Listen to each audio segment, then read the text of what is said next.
이행과 회담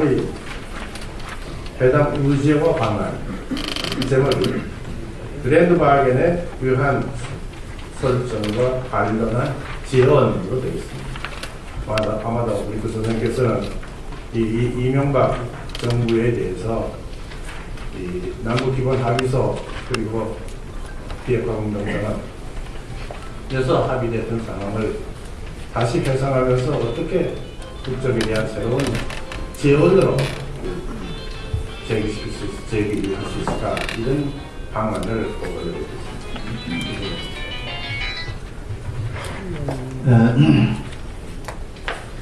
저는 지금 MB 정부에서 추진하고 있는 그랜드 바게인의 에이젠다에 남북 기본 합의서 체계의 이행 문제를 포함시켜야 된다 하는 주장을 하고 그럽니다.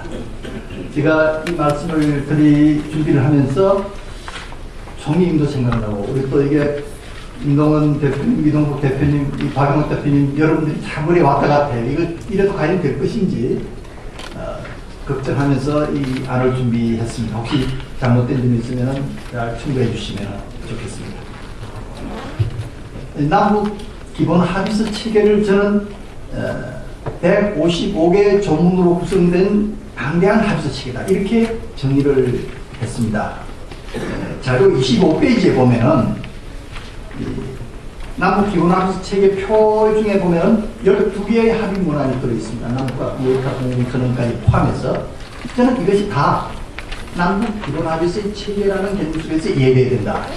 이런 것을 이 논의의 출발로 삼았습니다.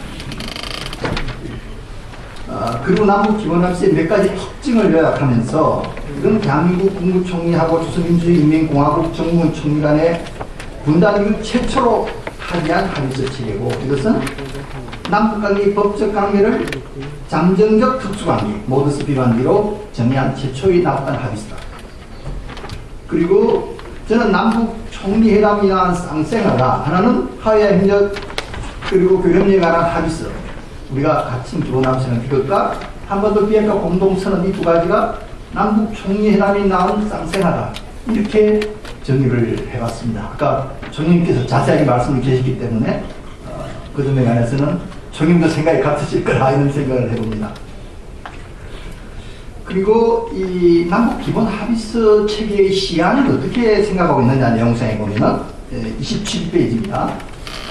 이 남북 화해 부속 합의서 제18조에는 현 정전 상태를 남북 사이의 공관 평화 상태로 전환시키기 위하여 남북 사이의 화해와 불가침 및 교역에 관한 합의서하고 한반도 비핵화에 관한 공동선언을 성실히 이행 준수할 것을 규정하고 있습니다. 다시 말하면 이 기본 합의서 체계의 내용을 보니까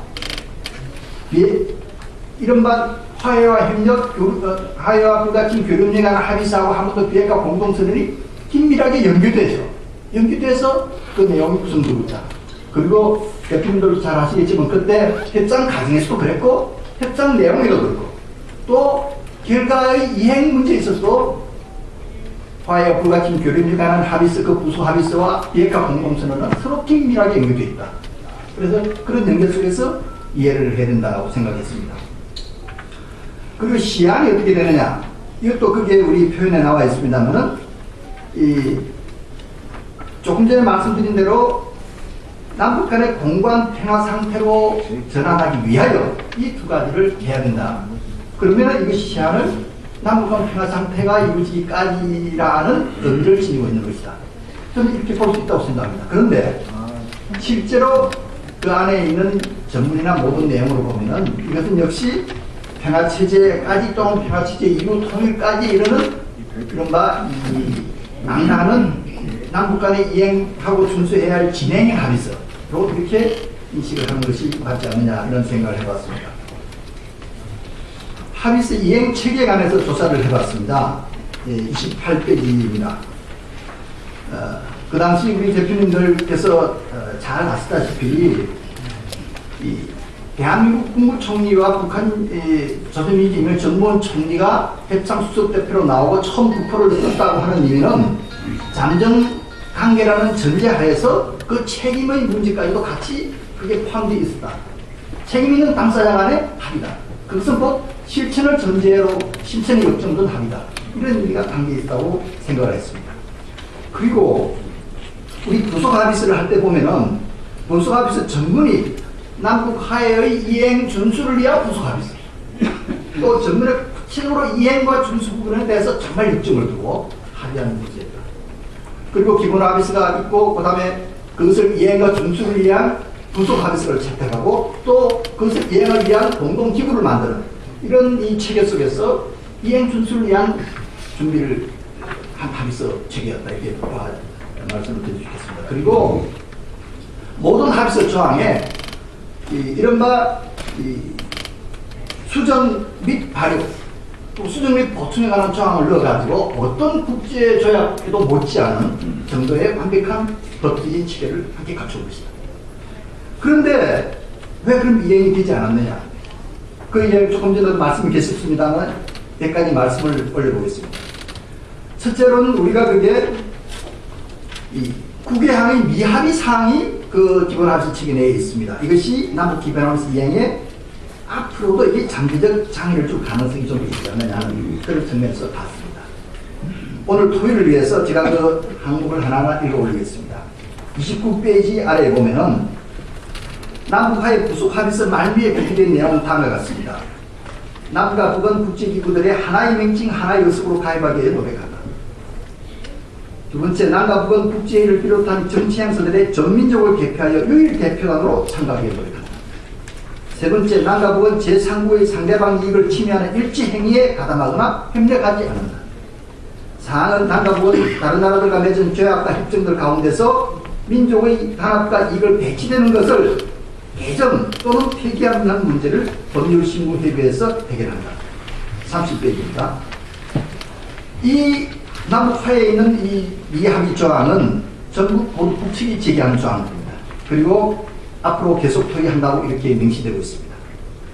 그리고 또 나머지 4개는 남북 불가침 부속합의서에서 나오고 있는데요. 이 제3조의 미합의 조항을 첨부하고 있습니다.